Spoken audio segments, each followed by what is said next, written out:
Hello and welcome back to Konrad Seidel's Beer of the Week. This week's beer is Zipfer Urtyp.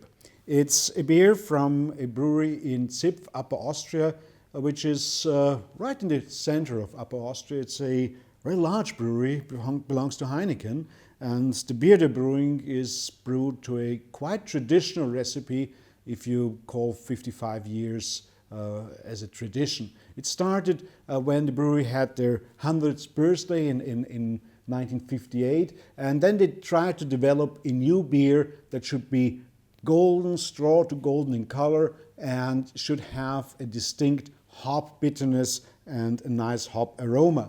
In 1965, they came out with a beer that was called Zipfer Urhell, which sounds like Urquell, which is a brand popular in the Czech Republic. So they dropped the name, and in 1967 they came out with Zipfer Urtyp.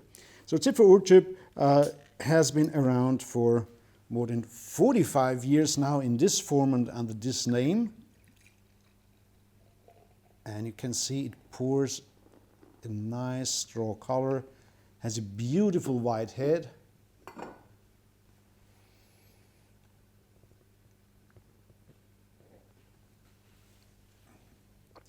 Very refreshing because it has a good carbonation, and this sparklingness gives you the hop aroma and hop bitterness right up front, and then it finishes rather dry.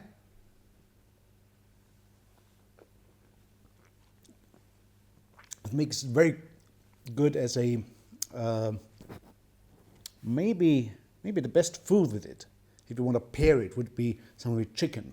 Works very well with chicken, and I'd like to drink it in a beer garden. Zipf has a very beautiful beer garden too, and it can be drunk as an aperitif as well because it has this light bitterness. So it's somewhere stylish in between a Bavarian Helles, a pale lager, and maybe a German-style Pilsner.